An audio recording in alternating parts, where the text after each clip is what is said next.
Good morning. It's been a good day already. We're in 2 Kings, chapter 8 and 9. Open up your Bibles, please. Elijah and Elisha have always been like my favorite, I don't know, in the Bible. They capture my imagination. And as a kid, I had a tape set that I'd listen to on the North Shore. And, you know, we didn't have much TV, right? So a tape set was really a big deal for me. And I just remember the narrator, I think it was a lady, and she was reading about Elijah and Elisha, and with such fervor that I still hear her voice today. But as I read this, I can hear her sometimes, but at the same time, you know, studying what Elijah did get a double portion. Oh my word. And let's just dive in here. I'll cut the prelude there. So 2 Kings chapter 8, verse 1. Then spake Elisha unto the woman whose son he had restored to life. Remember that lady in Shunem? She's the same lady that had been so kind, opened up her home, said, what can we do for him? Said, oh, you know what? Let's build a prophet's chamber for him where he can come and stay when he comes through, and let's give him bread, and you know, and treated him so well. And then her son dies. So, I didn't ask for this son. You gave the son, and now he's gone. And what is this? You know? And Elisha, with God's help, of course, God brings him back to life. And so this is well renowned and goes out everywhere. So Elisha tells this lady ahead of time, arise and go thou and thine household, take everybody from the home, and sojourn wheresoever thou canst. Sojourn, for the Lord hath called for a famine, that it shall come upon the land 7 years. Now, a famine of 7 years, we know from past parts in the Bible, it's catastrophic. What happened to Egypt? You know, with Joseph, I mean, this is just tremendous, so horrendous. So, what do? She has a rapport with this prophet, so obviously she's going to believe him, but she could have said, nah, I don't believe it. I'm going to stay here in my home. I'm not leaving my home. And most likely would have what? Died. The whole household, everybody. But he warns her, and so she's obedient. Verse 2, and the woman arose and did after the saying of the man of God, and she went with her household and sojourned in the land of the Philistines for 7 years. Now, they 7 years pass. Things have gotten better. And verse 3, and it came to pass at 7 years in that the woman returned out of the land of the Philistines, and she went forth to cry unto the king for her house, and for her land. Obviously, during the 7 years, absence, nobody's at that house, it's empty. Well, somebody's going to take it. So her house and land are taken during the 7 years of famine in their absence, and she's back. She did what the Lord said, and now she's homeless. And she's begging the king. Now, will she even get an audience? Right? This is the king. She's just a woman in her household. Well, verse 4, and the king talked with Gehazi. Now, this is a separate instance, or away from the scene. The king's talking with Gehazi. Remember Gehazi? He's the one. The only reason why I could think that the king would be talking to Gehazi is Gehazi must not be infectious. He must have this leprosy all to himself. But yet he kept the silver and the raiment, so he must be able to dress the dress and be rich enough to be in the king's presence, right? I don't know, I'm just thinking out loud. But anyway, the king talked with Gehazi, the servant of the man of God, saying, tell me, I pray thee, all the great things that Elisha has done. Just so happens the king is asking Gehazi about the things that Elisha has done. At about the time this lady is coming trying to get audience with the king, hasn't seen the king yet. And it came to pass as he was telling the king how he had restored a dead body to life, and the king's like, really? Someone who died is alive? That behold, the woman whose son he had restored to life cried to the king for her house and for her land. And Gehazi said, My lord, O king, this is the woman, and this is her son, whom Elisha restored to life. Wow. So, there's no such thing as coincidence, is there? Just repeat that over and over again. There's only God incidences. God ordained the very moment that she would arrive at the king's court for the king to have a thought that he would ask Gehazi, what great things has Elisha done? Well, Elisha raised someone from the dead. Really? He did. Wait, there's the woman right there. Yeah, only God does that kind of thing. The timing. He is a God of timing. So, verse 6, and when the king asked the woman, she told him. What did the king ask? Did your son die? Was he raised from the dead? And all of these things were affirmed. So the king appointed unto her a certain officer and said, this officer said, you take care of this right now. Restore all that was hers, all the fruits of the field since the day that she left the land, even until now. So not only does she get her house back, but she gets all the revenue, the fruit of the land that she would have missed during the whole 7 years that she was having to travel. And whoa, only God does that, okay? God does over and above, exceeding abundantly above what we think, because he is God. He knows what we need if we'll trust him.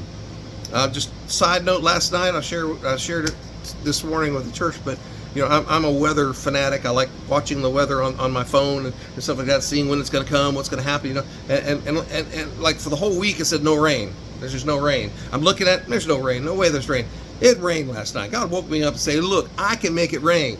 And then I said, well, thank you, God. This is such a blessing that you've given this rain.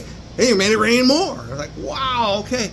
And we live in an arid part of the island here, so it's double blessing, let me tell you. So God does things out of the blue when you don't even expect it. So verse 7, and Elisha, changed scenes. Elisha's now going all the way up to Damascus in Syria, okay? And Ben-Hadad, the king of Syria, was sick. And it was told him, saying, the man of God has come hither. Again, timing. Always timing. And the king said unto Hazael, take a present in thine hand, and go and meet the man of God, and inquire of the Lord by him, saying, shall I recover of this disease? So, obviously, the king is a believer in God. It's not going to help him, though, because of the situation, the politics, and what's going on. So Hazael went to meet with him, and took a present with him of every good thing of Damascus, 40 camels burdened, and came and stood before him, and said, thy son Ben-Hadad, king of Syria, has sent me to thee, saying, shall I recover of this disease? And Elisha said unto him, go and say unto him, thou mayest certainly recover. However, the Lord has shown me that he shall surely die. He's going to recover, yet die. And he settled his countenance steadfastly until he was ashamed. And then the man of God wept. So already the thoughts were going through Hazael's mind as he settled his countenance and stared steadfastly. What's going through Hazael's mind? Exactly what God has revealed to Elisha. Verse 12, and Hazael said, why weepeth my Lord? And Elisha, he answered, because I know the evil that thou wilt do unto the children of Israel. Their strongholds wilt thou set on fire. Their young men wilt thou slay with a sword, and will dash their children, and rip up their women with child. And Hazael said, but what is thy servant, a dog, that he should do this great thing? And Elisha answered, the Lord has showed me that thou shalt be king over Syria. Your king is going to recover. But whatever just passed through your mind a minute ago is exactly what you're going to perform, what you're going to do. So verse 14, so he departed from Elisha and came to his master, who said to him, what said Elisha to thee? And he answered, he told me that thou shouldest surely recover. Dum, dum, dum. All right. And it came to pass on the morrow, gave him a whole day, that he took a thick cloth, dipped it in water, and spread it on his face, so that he died. And Hazael reigned in his stead, became king. So he murdered him. Well, change of scene again. And in the 5th year of Joram, now some of this is going to have to take some explanation, because Joram and Jehoram are interrelated by marriage and they're kin. Ahab's house has intermingled now with the kings of Judah. So the kings of Israel and the kings of Judah are mixed together. And it's going to come to a head. It's going to bubble up to a point where God has to put a stop to it. And it's a rather bloody stop. So in the 5th year of Joram, the son of Ahab, king of Israel, Jehoshaphat, being then king of Judah, Jehoram, the son of Jehoshaphat, king of Judah, began to reign. So Jehoshaphat was still alive, but passing away. Jehoram, who's also called Joram, just to confuse you, okay? They're both called Joram. You'll see. 32 years old when he began to reign, and he reigned 8 years in Jerusalem. So that Judah is being ruled by Jehoram, son of Jehoshaphat. And he walked the way of the kings of Israel, as did the house of Ahab, for the daughter of Ahab was his wife. And he did evil in the sight of the Lord. Now you got to think, Jehoshaphat did this to himself. Because what did he do? He had friendship with Ahab. He hung around with Ahab. And what's the boy going to do? The son says, hey, she's a princess. But that's a wicked family. And the company that he sought and the company that he got is going to be way more than what he bargained for. He walked in the way of the kings of Israel, as did the house of Ahab. So he marries Ahab's daughter. All right? So that means now they're in a relation. Both houses, both kings, both kingships are related to the house of Ahab and Jezebel. Verse 19, yet the Lord would not destroy Judah, and that word I circled, yet. Yet the Lord would not destroy Judah for David his servant's sake, as he promised him, to give him always a light and to his children. So in his days Edom revolted from under the hand of Judah and made a king over themselves. So Joram, which is Jehoram, I think here the Bible is trying to teach us that Jehoram is just like Joram. They're like two peas in a pod. So just name them the same thing. You know, why not? His nickname's Joram. Anyway, so we'll get to so Joram went over to Zair, and all the chariots with him, and he rose by night and smote the Edomites, which compassed him round about, and the captains of the chariots, and the people fled into their tents. Now, Edom is where Petra is today, and that beautiful area. So, the other Joram is Ahab's son. Okay? So yet Edom revolted from under the hand of Judah to this day, and then Libnah revolted at the same time. So, and the rest of the acts of Joram and all that he did, are they not written in the book of the Chronicles of Kings of Judah? So, and Joram, this is Jehoram, slept with his fathers and was buried with his fathers in the city of David, and Ahaziah, his son, raised in his stead. So, this would be a grandson of Ahab now, is now the king of Judah in Israel. Shift scenes again. And in the 12th year of Joram, the son of Ahab, king of Israel, did Ahaziah, the son of Jehoram, king of Judah, begin to reign. So it explains it there a little bit better. So they're brother-in-laws. The Jorams are brother-in-laws, Joram and Jehoram. 22 years old was Ahaziah when he began to reign, and he reigned 1 year in Jerusalem, and his mother's name was Athaliah. Athaliah becomes a wicked, wicked queen. Why would she be such a terrible queen and ruler over Judah? Athaliah is the daughter of Omri. Omri is the father of Ahab. Talk about your interrelations here, okay? So Athaliah was the daughter of Omri, the king of Israel. So wicked, wicked, wicked queen. And Athaliah, this man, he walked in the way of the house of Ahab and did evil in the sight of the Lord, as did the house of Ahab. For he was the son-in-law of the house of Ahab. Just to put it all in perspective there. Ahab's sister is who? Queen Athaliah. Plot thickens. It's bubbling up. God said yet he left them alone, but how much longer does God allow evil to keep going? There is a point. There is a point. And God's people know when that point is, but the evil, the wicked don't see it. They don't see it coming. It comes swiftly, it comes suddenly upon them, and they do what they do because they feel like they can do it and get away with it, and no one's going to stop them. So verse 28, and he went with Joram, the son of Ahab, to the war against Hazael, the king of Syria, in Ramoth Gilead. And the Syrians wounded Joram, that's Ahab's son. And King Joram went back to be healed in Jezreel of the wounds. They had a palace there at Jezreel with towers and everything.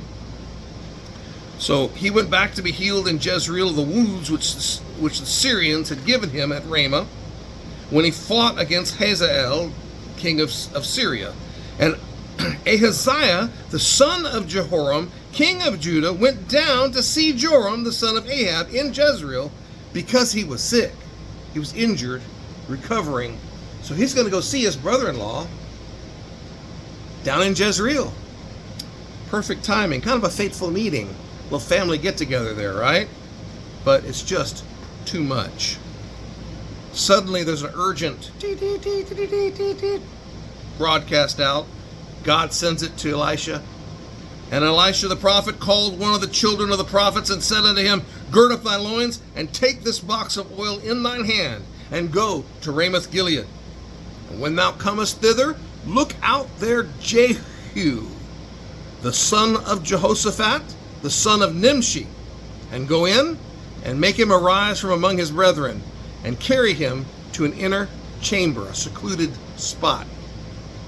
Then take the box of oil, pour it on his head, and say, Thus saith the Lord, I have anointed thee king over Israel. Then open the door and flee.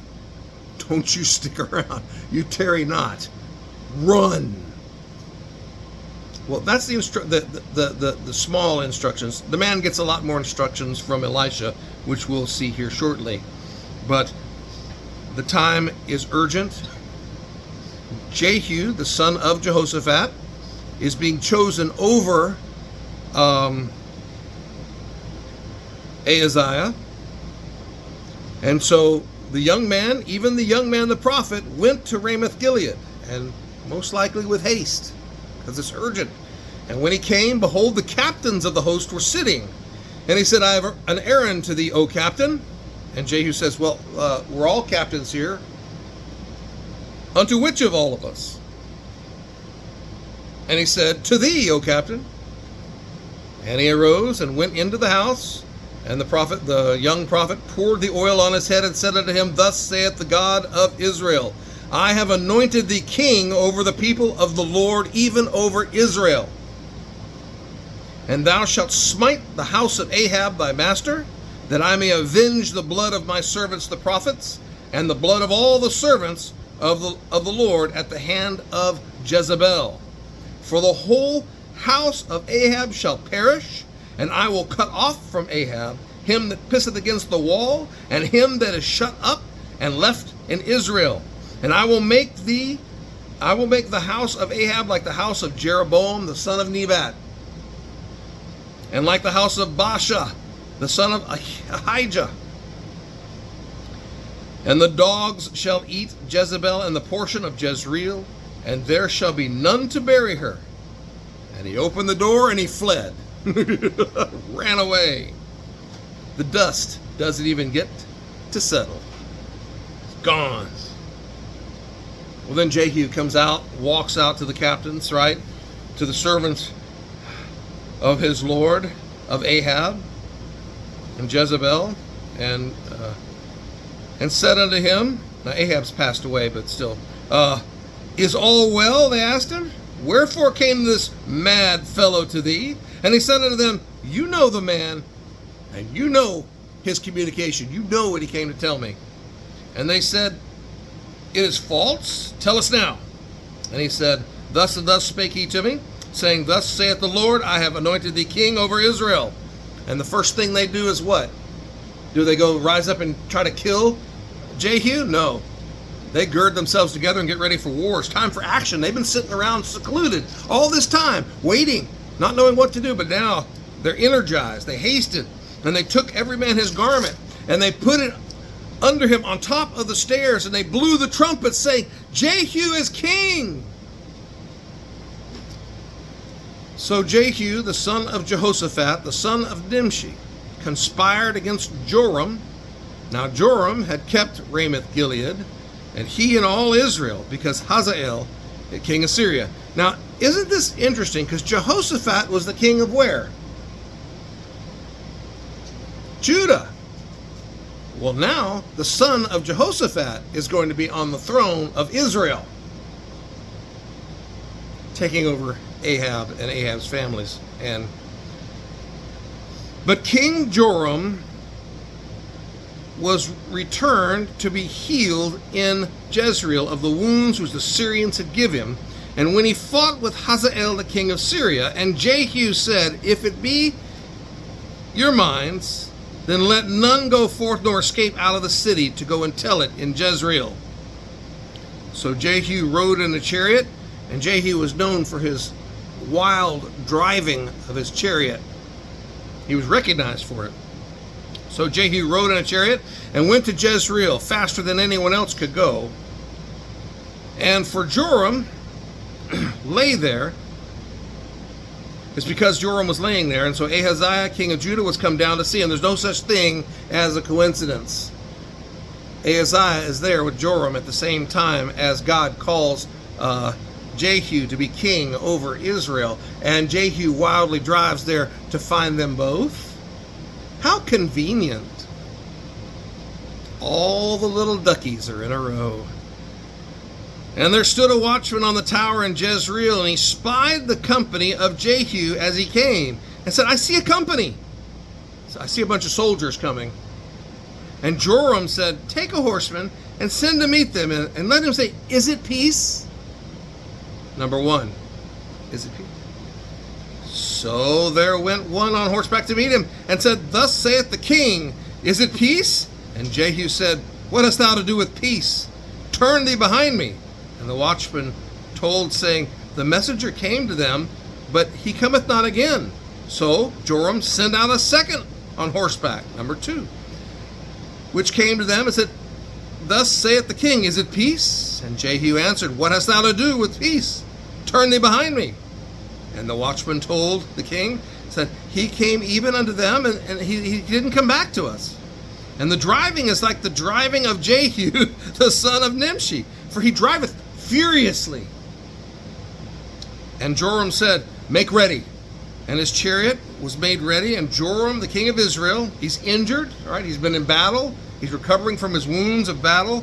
And Joram gets up into the chariot, and Ahaziah, the king of Judah, went out, and each in his own chariot, and they went out against Jehu. And they met him in the portion where? Of the place where Jezebel had stolen the field. And they killed off Naboth, the Jezreelite, and his sons. So they took that field. And it was prophesied, right? So the very place is occupied by Ahab's son here. So he says, and it came to pass that when Joram saw Jehu, he said, is it peace, Jehu? And he answered, what peace, as long as the whoredoms of your mother Jezebel and her witchcrafts are so many? Truth. And Joram turned his hands and fled and said to Ahaziah, "There is treachery, O Ahaziah." In other words, run, flee. And Jehu drew a bow with his full strength and smote Jehoram. See, now, what do they call him? They call him Jehoram there instead of Joram. See? And they smote Jehoram between his arms, and the arrow went out at his heart, and he sunk down in his chariot. Then said Jehu to Bidkar his captain, "Take up and cast him in the portion of the field of Naboth the Jezreelite. For remember how that when I and thou rode together after Ahab, his father, that the Lord had laid this burden upon him." That's where it's going to go. You're going to die right here in the field that you stole, that you killed for. "Surely I have seen yesterday the blood of Naboth and the blood of his sons, saith the Lord, and I will requite thee in this plat, saith the Lord. Now therefore take and cast him into the plat of ground according to the word of the Lord." Fulfill the prophecy. Now, they do. But when Ahaziah, the king of Judah, saw this, he fled by the way of the garden house, and Jehu followed after him. So, obviously, they had built a garden house. Jezebel got just what she wanted. She said, "It's right next to our palace, and it's such a nice place. I could put a garden house over there." And Jehu followed after him and said, "Smite him also in the chariot." And they did so, at the going up of Gur, which is by Ibleam. And he fled to Megiddo and died there. So Ahaziah dies. He reaches Megiddo, but he dies. And his servants carried him in a chariot to Jerusalem and buried him in his sepulchre with his fathers in the city of David. And there's a timestamp here. It says, "In the 11th year of Joram, the son of Ahab, began Ahaziah to reign over Judah." And he only ruled, a year? Didn't have much time. "And when Jehu was come to Jezreel, Jezebel, of course, heard of it. And what does she do? Does she get her armory? Does she get her men? No, she paints her face. She puts on her makeup. Puts her best face forward to live her best life now. And teared her head and looked out a window." She fixed her hair, got her hair did, painted her face. She got all duded up. Says the teen, she's up in the high tower. And as Jehu entered in at the gate, she said, "Has Zimri peace, who slew his master?" She's trying to dig at him. "Is there peace now that you've murdered your master?" And Jehu lifts up his face to the window and he said, "Who is on my side? Who?" And there looked out to him 2 or 3 eunuchs. And he said, "Throw her down." And they chucked her out the window. They threw her, and some of her blood was sprinkled on the wall and on the horses. And then Jehu trode her underfoot, under the horses. And then now it's time to enjoy the fruit of his labors. He gets off his horse, he comes walking into her palace, sits down, eats and drinks. It's now his kingdom. So he's come in, he did eat and drink, and said, "Go, you know what?" He has a thought. Go take care of that cursed woman and bury her, for she is the king's daughter. We do need to treat her since she is royalty. And which king is she a daughter of? Philistine king. And they went to bury her, but they found no more of her than the skull and the feet and the palms of her hand. Ugh. Wherefore they came again and told him, "This is the word of the Lord, which he spake by the servant Elijah the Tishbite, saying, In the portion of Jezreel shall dogs eat the flesh of Jezebel, and the carcass of Jezebel shall be as dung upon the face of the field in the portion of Jezreel, so that they shall not say that this is Jezebel." The promise, the prophecy is fulfilled. God may hold back, and the wicked may think they're getting away with all their wickedness, that nobody's watching, that nobody can tell. But God has a reckoning time that's not of our own concept. We can't even fathom how God sets everything up. And this all came about to wipe out the house of Ahab. It's not all done because still got to go up a ladder. But we'll get to that another time. So when you think that this world is so evil and has gone so far afield, just remember God is in control. He is on the throne. He is in control. He is the one who orders everything. And he will allow things to go on for so long because he's working out his purposes. Not ours, but his. And when it's the right time, he takes care of business efficiently. Let's pray. Father God, we thank you that you love us and care for us and watch over us. Help us to be on the right side, to Lord, to just love you with all our heart, mind, and soul, and know that, God, you got all this people who are so mean and ugly to others, Lord. People who have these issues and things that they cry out to you.